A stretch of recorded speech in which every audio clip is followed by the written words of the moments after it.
ने कल तक देखा है कि लंका कांड में युद्ध के मैदान में लक्ष्मण जी मूर्छित पड़े हैं, भगवान राम की गोद में वो लेटे हुए हैं और सभी वानर भालू और जितने भी सब योद्धा हैं वो सब उनको घेरे हुए बैठे और प्रभु प्रलाप कर रहे हैं, जिसका हमने कल देखा। और आप अगर देखें तो वहां पर 18 चौपाइयों में वो स्वामी जी ने प्रभु के विलाप का वर्णन किया है। बहुत लंबा वो चौपाई का प्रसंग रहा है। वो ये दिखाने के लिए कि प्रभु राम का कितना उनसे प्रेम था और जिस लखनलाल ने अपना समस्त संसार, अपना पत्नी, अपना घर, अपने माता पिता सबको छोड़ दिया एक राम के लिए, तो वो राम के कोई पीछे नहीं है, उसके बेटे के दोनों बहुत प्रेम करता है। जितना प्रभु हमसे प्रेम करते हैं, जितना जीव करता है, उतना तू चले 10 कदम मैं चलूं, तू कदम ही ना बढ़ाए तो मैं क्या। वो लखनलाल जी ने जब प्रभु के लिए इतना अपना सब समर्पण किया है तो प्रभु का भी विरह और विलाप करना स्वाभाविक ही था। और वहाँ एक जो बहुत पंक्ति आई है जो थोड़ा सा मैं उसको टच करके चलो कि वहाँ पर गोस्वामी जी कहते हैं कि सुनो नारी वित्त परिवार ये सब तो बार बार मिल सकता है, लेकिन सहोदर भ्राता जो है वो नहीं मिल पाएगा। ये हम जैसे जीवों के लिए, कि गोस्वामी जी ने पहले ही कह दिया कि प्रभु जो है यहाँ पे नर लीला कर रहे हैं और हम जैसे जीवों के लिए ये बहुत एक संदेश है कि हम ये भी सब ममता के केंद्र हैं। और कभी कभी हमने देखा है कि भाइयों से इसी बात पर ही ये ममता के केंद्र है, कहीं ना कहीं परिवार में पैसे के कारण, बच्चों के कारण, किसी भी कारण से जो झगड़ा होता है, ये सब नहीं होना चाहिए। हाँ माना कि भाई की रखना जैसा ही हो, तो कई बार क्या होता है कि आदमी अपनी तरफ से करता है लेकिन दूसरी तरफ से वो चीज नहीं हो पाती है। लेकिन बहुत सुंदर बाप ने एक कथा में कहा था कि कुटिल के साथ कुटिलता करना तो बहुत आसान है, लेकिन कुटिल के साथ अगर तुम सरलता रखोगे वही तुम्हारी तपस्या है। और कलियुग में और क्या हम तपस्या कर पाएंगे? खाना ना खाओ मत खाओ, लेकिन अगर खाना खा लिया तो खाना ना खाया उपवास में और लेकिन वहां पर देख उसके निगाह पड़ गई भोजन पे, तो हमारा वो व्रत नहीं रहता, वो शास्त्रों की दृष्टि से वो व्रत भंग हो जाता है। जरा सा नासिका का उसने ले लिया, स्वाद ले लिया, सुगंध आ गई, खाना बहुत सुंदर है क्योंकि ऊपर से तो हमने कुछ खाया नहीं, लेकिन अगर भीतर से मन में अगर वहाँ दृष्टि चली गई या उसका स्वाद बहुत अच्छी सुगंध है पर नहीं खा सकते, तो आपका व्रत भंग हो चुका है। तो कलयुग में हम जैसे जीव क्या व्रत रख पाएंगे, क्या नियम निभा पाएंगे? लेकिन यहाँ पर सबसे बड़ा नियम यही है, व्रत यही है कि हम जो हमारे आस-पास के लोग हैं उनके साथ मानस के न्याय के राम के अगर हम आदर्श को बनाना चाहते हैं तो उसी तरह हम जीवन जीने का प्रमाणिक प्रयास करें। अपने बस में नहीं है लेकिन प्रमाणिक प्रयास करें।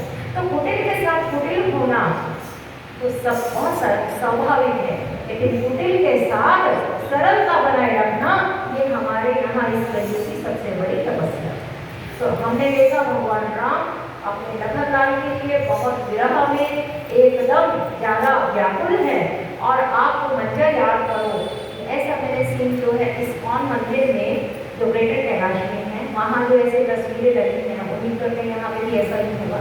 तो वहाँ पर वो ये वाला बिल्कुल यही वाला जो सीन है वो वहाँ दिखा रखा है। भगवान राम की गोदी में लखनलाल जी लेटे हुए हैं और समस्त वानर जो हैं ऐसी कातल दृष्टि से और ऐसी विकट दृष्टि से प्रभु को निहार रहे हैं कि अब क्या होगा। अब सोचो कि इस समय लखनलाल जी को बिल्कुल एक तरीके से पता ही नहीं अब क्या होने वाला है, लेकिन और राम जो मुख्य है आधार स्तंभ वही इतने ज्यादा व्याकुल होंगे तो बाकी सेना की क्या अवस्था होगी। और ऐसे में बस एक ही उम्मीद है कि हनुमंत लाल जी गए हुए हैं और हनुमंत लाल जी आ जाए अगर रात्रि खत्म होने से पहले तो कुछ उम्मीद है। तो अब सारा का सारा जो दारोमदार है वो हमारे हनुमंत लाल जी के ऊपर है। सब कोई आकाश की तरफ एक बार निगाह लगा के बैठे हैं कि बस कभी दिखाई दे, कभी दिखाई दे। इसकी सबसे ज़्यादा वो अनुभव महिलाओं को होता है जब करवा चौथ पर चांद आता है, तो वो कैसे आकुलता से एकदम देखती है कि कब आ जाए करके। ऐसे ही आज हनुमंत लाल जी की सभी प्रतीक्षा में रत हैं, सब निगाह लगाए बैठे हैं कि कब आ जाए, नहीं ऐसा ना हो कि देर हो जाए। और हम ये देखते हैं और आप भी देखें कि हनुमंत लाल जी अगर राम के यहाँ इस यात्रा में ना होते तो क्या होता। इस पूरी विजय का दारोमदार सिर्फ और सिर्फ हनुमंत लाल जी को दिया जाता है। शुरू से ही देखें तो जानकी की खोज किसने करी? हनुमंत लाल जी। जानकी जी अपने प्राण देने को एकदम आतुर हो रखी थी, और वो जानकी को भी किसने उनको दुख से एक संबल दिया? तो हनुमंत लाल जी। सुनता ही सीता कर दुख भाव, और उसके बाद जानकी की जो विरह अवस्था का, और ये कहना कि निमिष निमिष करुणा निधि जाहि कलप सब पीठ, देख चलिए प्रभु आठिए मुझ पर हल करछि। ये रिकमेंडेशंस ये किसने करी है राम के सामने? हनुमंत लाल जी। उन्होंने ही तो प्रेरित किया राम को कि अब फटाफट चलो, अब समय नहीं है, माँ जानकी बहुत विरह में व्याकुल। विभीषण को किसने प्रेरणा दी कि करहि सदा सेवक सन प्रीति। हे विभीषण जी, आप प्रभु को जपते हैं, आप राम राम जपते हैं, लेकिन ये जपना तो तब सफल होगा जब आप राम का कार्य भी करें, और राम तभी आपसे प्रेम करें। तो विभीषण जी को भी हनुमंत लाल जी ने ही संभाला। सुग्रीव जो डरा डरा व्याकुल फिरता था जगह जगह अपने भाई के डर के कारण, उसको परमात्मा से मिलाने वाले कौन थे? हनुमंत लाल जी। आज बहुत सुंदर प्रसंग है ये हनुमंत लाल जी का ही सब, क्योंकि शनिवार का दिन है और उन्हीं का ही आज ये प्रताप है जो हो रहा है। क्योंकि इस समय सारे के सारे रामादल में आज सब ऐसी अवस्था में बैठे कि अब क्या होगा, क्या होगा, क्या होगा। तो यहाँ पर विभीषण का, सुग्रीव का, माँ जानकी का, और भरतलाल जी, भरतलाल जी को भी जो जीवन दान प्राण दान मिला है, उत्तरकांड में हम देखते हैं, दोहा 2 में आप देखें तो भरत जी की अवस्था ऐसी थी कि प्रभु अगर नहीं पहुंचे तो वो अपना प्राण दे देते, लेकिन ब्राह्मण के रूप में जाकर वहां जब उनको संदेश दिए तो उनको भी अति हर्ष हुआ।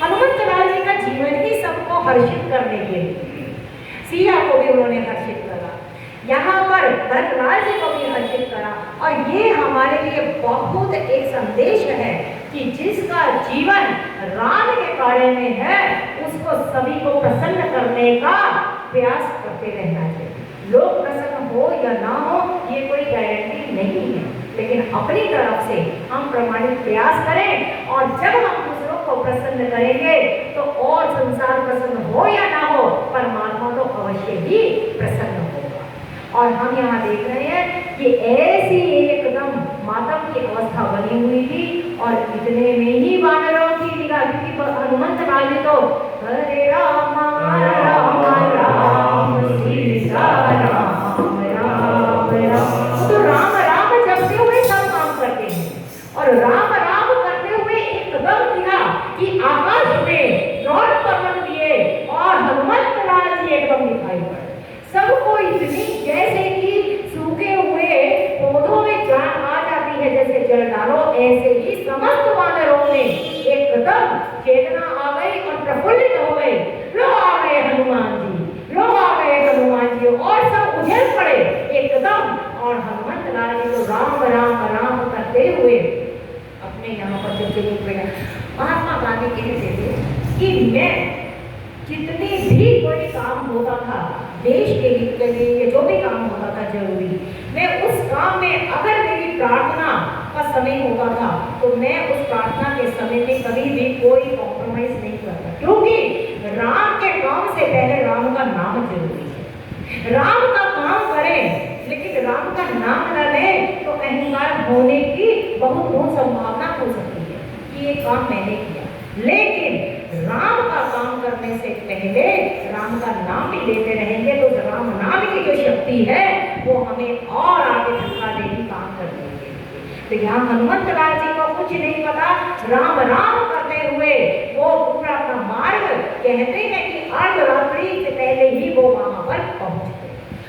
जैसे ही पहुंचे हैं और तैसे ही वो स्वामी जी वहां का वर्णन लेते हैं। प्रभु प्रलाप सुनी निकर भये वानर निकर आई गए हनुमान ये करुणा में क्षीर रस। करुणा का माहौल बिल्कुल माता प्रलाप कहते हैं कि जब आदमी रोते रोते कुछ बोलना शुरू कर देता है उसको प्रभाव कहते हैं। जैसे महिलाएं या जो भी लोग कुछ बहुत शोकाकुल अवस्था में होते हैं तो रोते भी जा रहे हैं और बोलते भी जा रहे हैं, उसको प्रलाप कहा जाता है। तो उस समय राम जी की अवस्था ऐसी थी कि प्रलाप कर रहे थे और उस प्रलाप को सुनकर समस्त वानरों का भी हृदय एकदम डूबे जा रहा था कि क्या होगा। और वहाँ रावण के यहाँ तो खूब खुशी और आनंद हो रहा है कि भाई अब तो हम जीते ही हैं। और यहाँ पर जैसे ही हनुमंत लाल जी आए हैं तो कहते उसी समय समस्त करुणा का जो माहौल था, शोक का माहौल था, एकदम सब में वीर रस का संचार हो गया और समस्त वानर बोले जय श्री राम, जय श्री राम, जय श्री राम। और वहां पर उनको लगा कि बस अब तो हमारा काम हो गया, अब तो वैद इनको जो देगा इलाज करेगा और हमारे लखन लाल ठीक हो जाएंगे। तो स्वामी जी प्रसन्न कराते हुए कहते हैं हर श्री राम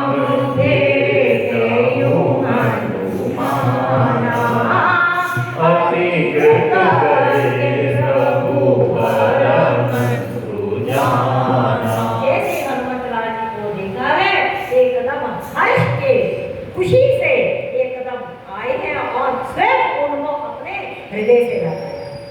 जिस समय जानकी का पता लेकर आए थे उस समय तो प्रणाम किया था, लेकिन यहाँ तो प्रणाम करने का भी समय नहीं दिया। भगवान को इतनी आकुलता थी कि भाई मुझे कैसे भी करके मेरे भाई के प्राण बचा लिए हैं। और ऐसा करके वो गदगद भाव में कृतज्ञ हो रहे थे कि मैं तुमसे कभी मैं ओर्ण नहीं, मैं तुमसे ओर्ण नहीं हो सकता, ऐसा भाव। और राम और हनुमान जी आपस में दोनों गले मिले हैं।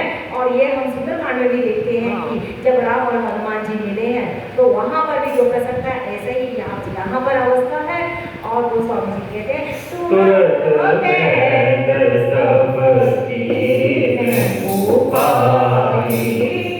और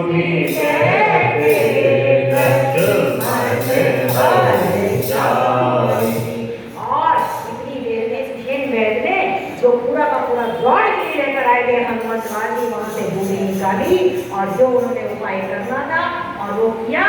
और लक्ष्मण जी की मूर्छा जो है वो अब समाप्त हो गई और लखनलाल जी हर्षित मन से और दोबारा से सचेत हो गए और आनंद ही आनंद सारे राममंडल में हो गया। दुर्लभ काज हनुमान चालीसा में आता है ना कि शुभम अनुग्रह तुम्हारे जो जितने भी दुर्गम काज हैं, काज तो दुर्गम था, जितने निधन भी आए काल ने भी राक्षस मिला है, समय से पहले चीज को लेकर आना है। और फिर वहां पर तो अयोध्या में वो मान लग गया। ऐसा नहीं कि विघ्न नहीं आया, पर जहां जहां पर भक्त चलता है ना तो पीछे पीछे प्रभु की कृपा भी चलती है। जिन्हीं मोह रघुपति कर बाना, ये तो हनुमंत लाल जी प्रभु के बाण हैं। और जो भी विघ्न आए सकल विघ्न व्यापी नहीं तेरी राम सुकृपा बिलो गई। ये हमारे बहुत अच्छा सूत्र है कि जीवन में कैसी भी परिस्थिति हो, कैसा भी कुछ हो, एक तो हमें धैर्य नहीं गंवाना चाहिए। प्रभु की कृपा साथ होगी तो अपने आप ही सब काम हो ही जाते। विश्वास बहुत जरूरी है। विश्वास अगर हो जाएगा तो असंभव से काम भी संभव हो जाता है। लेकिन हमारे विश्वास जो है ना वो पल पल जो है वो टिकता नहीं, इसीलिए हमारी पूरी यात्रा देर हो जाती है। और यहाँ पर आज लखनलाल जी बिल्कुल सचेत अवस्था में और जैसे ही उठे हैं तैसे ही कहने लगे कि कहाँ है वो देवनाथ, कहाँ है वो मेरे शत्रु के लोग, मैं अभी उनको मार देता हूँ। ऐसे वीर का भय वो जब वाक्य बोलने लगे तो वो स्वामी जी कहते हैं कि प्रभु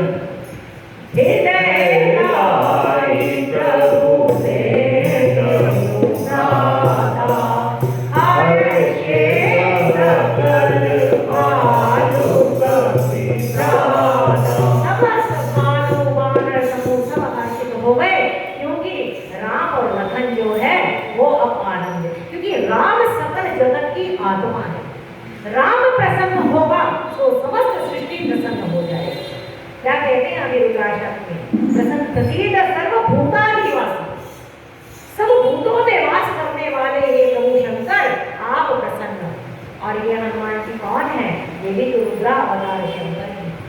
और इसीलिए मैं हम जैसे जीवों का परमात्मा तो बहुत दूर पड़ते हैं हमसे। हनुमंत लाल जी जैसे कोई शत्रु मिल जाए तो हमारा कल्याण हो जाए, वही तो हमें परमात्मा से मिला देंगे, वही तो सारे हमारे जीवों के जो कष्ट हैं उसको मिटा देंगे।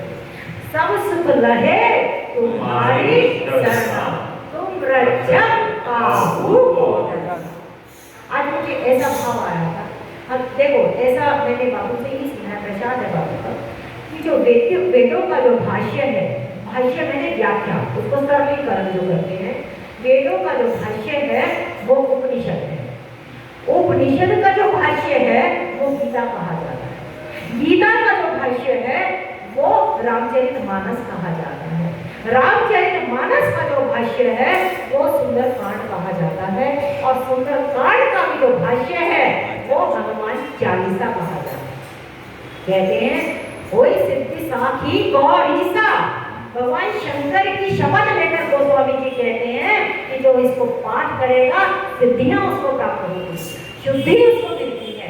तो ऐसा ही जो हनुमंत चालीसा जो आदि चालीसा है, और चालीसा की भी बहुत एक संख्या गिनती है, वो फिर कभी बात होगी कि इसका भी बहुत रहस्य है। तो जो ये हनुमान चालीसा करता है ना, अपने आप हनुमंत की कृपा उसके बरसनी शुरू हो जाती है। कोई कहे हमें गुरु नहीं मिला, हमें गुरु का पता नहीं है, हम कहाँ से ढूंढे? हमारी ना तो इतनी औकात है, ना हमारे ऐसी नेत्र है कि हम अपने गुरु को पहचान पाए। वो खुद ही पहचानेगा, जब तक नहीं है तब तक हनुमान जी सबसे बड़े गुरु हैं। तो आप हनुमान चालीसा करते चले जाओ, अपने आप ही वो तुम्हें गति पहुंचा देंगे जहां तुम्हारा पर नहीं है। इस काल में हनुमंत जैसा तत्व, और हम तो देख ही रहे हैं कि भगवान राम के कार्य संवार रहे हैं, हम जैसे जीवों के कार्य को प्रभु अपने आप ही संवारेंगे। तो हनुमान चालीसा शुद्ध है, सिद्ध है और आदि चालीसा। इससे पहले कोई चालीसा लिखा नहीं गया है, ऐसा शास्त्रिक प्रमाण है। तो यहाँ पर गोस्वामी जी कहते हैं कि हनुमंत लाल जी जब ये कप कराए तो लक्ष्मण को और राम जी का मिलन देखकर सारे कपि और वानर भालू सब आनंद में है। और कपि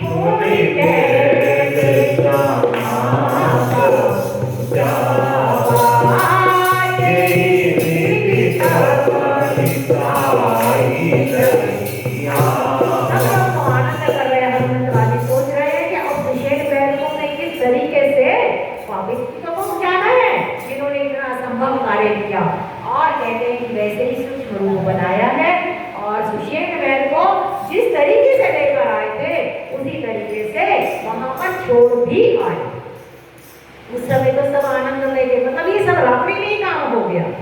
अभी तो अर्धरात्रि है ना, उसी समय ही तो यहाँ पर लेकर आए हैं पहले रात्रि में, और वहीं के रात ही रात में वहां पर छोड़ भी आए हैं। गोस्वामी जी कहते हैं ये है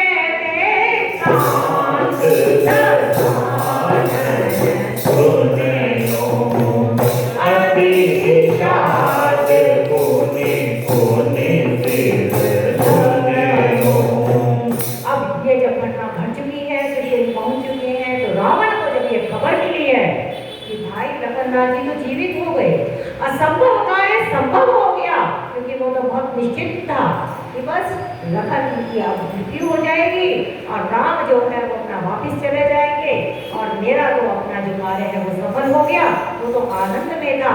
लेकिन सीख की चाप सफाई कोई दासु बड़ रखवार रमापति दास, जिसकी रखवारी परमात्मा कर रहा हो उसका कोई क्या बिगाड़ सकता। कर्म सुधारे को करेंगे गोपद सिद्धू अनर सिद्ध। और गोस्वामी जी कहते हैं जब रावण को ये समाचार मिला कि भाई तो फटाफट काम हो गया, और करने में मूल कौन है? हनुमंत लाल। हनुमंत कृपा को हम ना भूले, हमारे जीवन में भी जो घटनाएं घटेंगी वो उनकी कृपा से ही घटेंगी, क्योंकि प्रभु तो निर्गुण रूप में बिल्कुल तटस्थ बैठे हैं।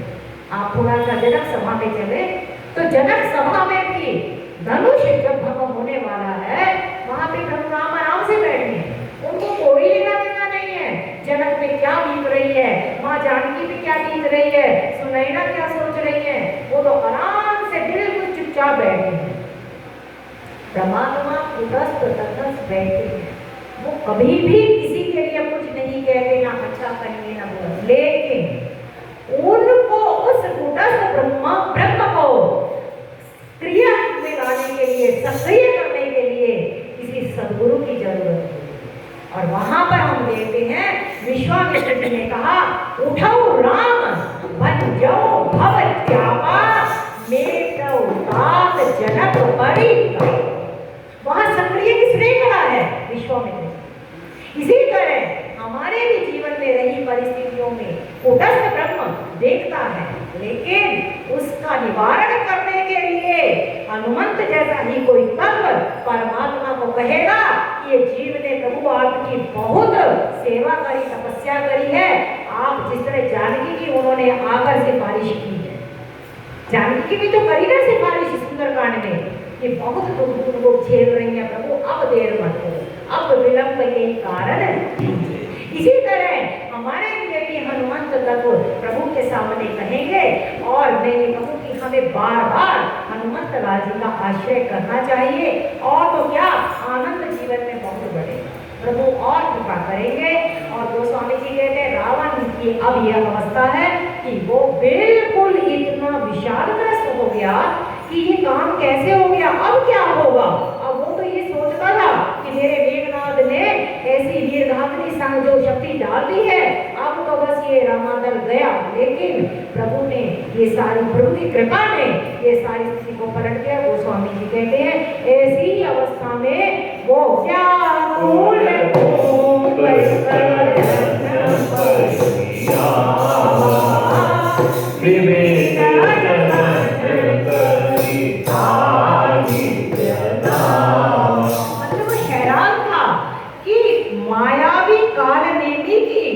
माया भी उसको काम नहीं कर पाई, हनुमंत लाल जी उसको भी पार कर गए।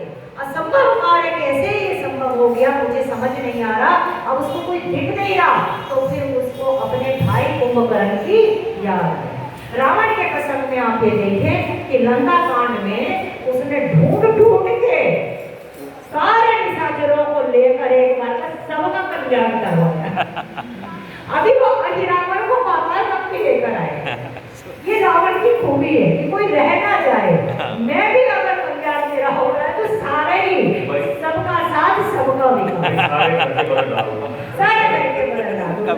तो अब कुंभकर्ण जो सोया पड़ा है, हम सब जानते हैं कि ब्रह्मा जी से उसने वरदान लिया है, 6 महीने के वो सोता है, एक दिन जागता है और फिर वो सो जाता है। और कहते हैं जब एक दिन जागता है तो ऐसी उसकी अवस्था होती है कि समस्त सृष्टि त्राही कर जाती है, उसको इतना खाना है, इतना खाना है। और आज वो कुंभकर्ण तो सोया पड़ा है, रात्रि का समय है, लेकिन अब रावण को कोई और दिख ही नहीं रहा। अब वो सीधा का सीधा जाता है कुंभकर्ण के पास और विभिन्न जतन मैंने हर तरीके का प्रयास करता है, ढोल बजाता है, नगाड़े बजाता है और कितने उपाय करता है कि कैसे ये कुंभकर्ण जो है वो जाग जाए, क्योंकि वो इस समय ऐसी गहरी माया निद्रा में सोया हुआ है कि उसको कोई सुध नहीं है कि बाहर क्या हो रहा है, और उसको जगाता है। वो स्वामी जी कहते हैं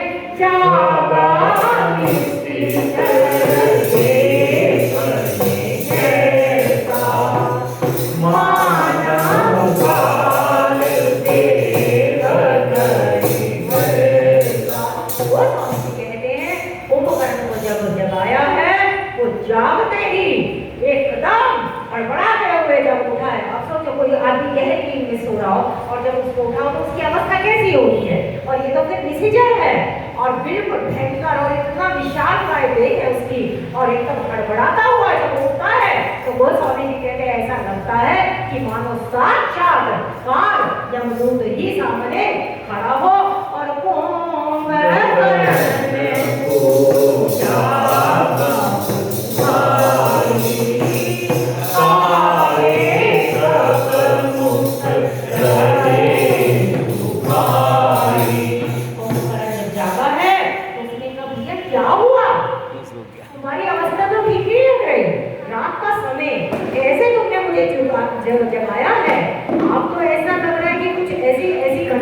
गई है?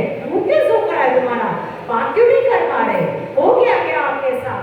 आप तो राक्षस अधिराज रावण है, सारा पूरा त्रिलोकी आपके काबू में है। आप ऐसी अवस्था में मुझे दिखाई दे रहे, मुझे अचंभा है।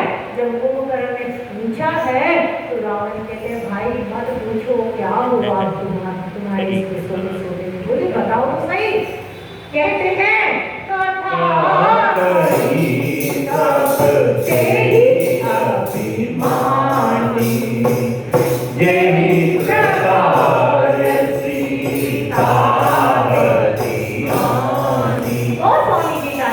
शब्द जो है ना वो समझने लायक। कहते हैं कथा कही सब ते ही अभिमान। कथा तो कही है लेकिन अभिमानी है। कथा करने के भी बहुत प्रकार होते हैं। अभिमानी का मतलब ये है कि जिसमें प्रभु का नाम नहीं है, जीव के कल्याण की बात नहीं है, वैराग की बात नहीं है, वहां पर सिर्फ वक्ता अपनी अपनी ही बोलता है, अपना अपना ही गुना करता है, वो ही कथा अभिमानी कथा है। तो यहाँ पे इसने अभिमानी का मतलब कि भाई पूछो मत क्या हुआ मेरे साथ।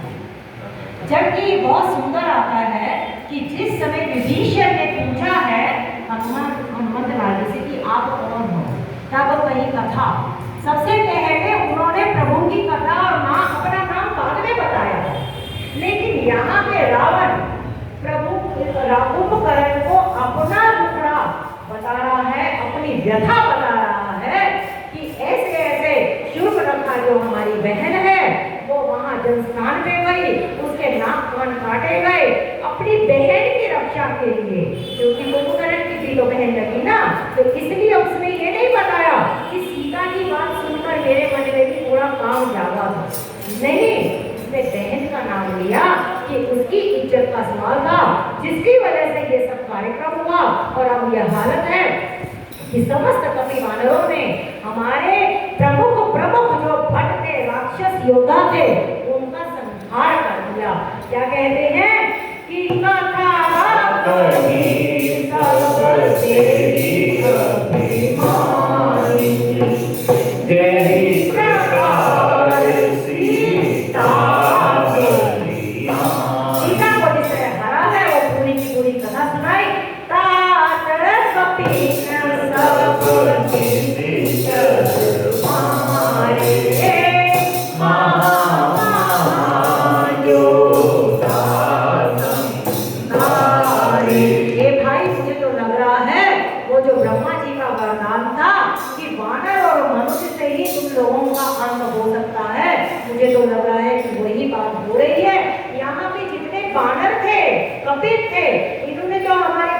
योद्धाओं का संहार कर दिया। न होने वाली घटना हो चुकी है भाई, इसीलिए मैंने आपको इस समय जगाया है। उसने कहा ऐसा क्या हो गया?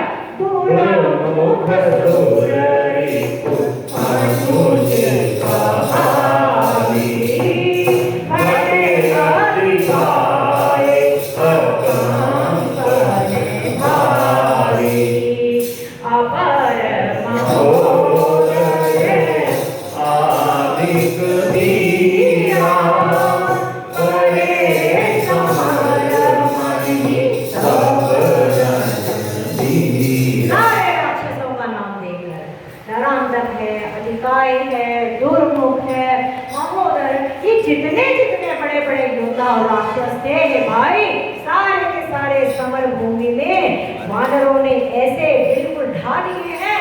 मुझे तो समझ नहीं आ रहा कि अब इसको कैसे हम संभालें। और उस समय कुंभकर्ण भी हैरान है, और हैरान होते हुए वो कहते हैं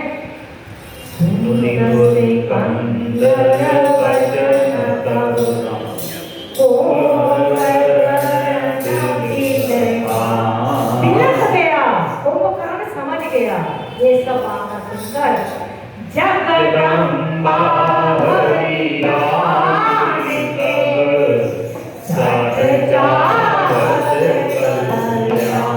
ये सब तेरे को समझ में नहीं आती। जगदम्बा जो सारे जगत की माता है तो उसको हर के ले आना है, और अब तो अपना कल्याण चाहता है। ऐसी बात कुंभकर्ण ने रावण को अपने घर पे जो बोली है, रावण समझ गया कि भाई इसका भी अभी दिमाग सेट नहीं है। अब अगले अब जो आगे आएगा उसमें वो किस तरीके से रावण कुंभकर्ण के दिमाग को और मानसिकता को बदलता है। बड़े बड़े शराब और मदिरा और मांस के भोजन करवा के तामसिकता का, आहार का हमारी मानसिकता पे क्या असर आता है और कुंभकर्ण आगे क्या करता है, इसका कुछ आगे वर्णन मंगलवार को कथा में पंडित जी करेंगे कि कुंभकर्ण को आगे क्या करता है।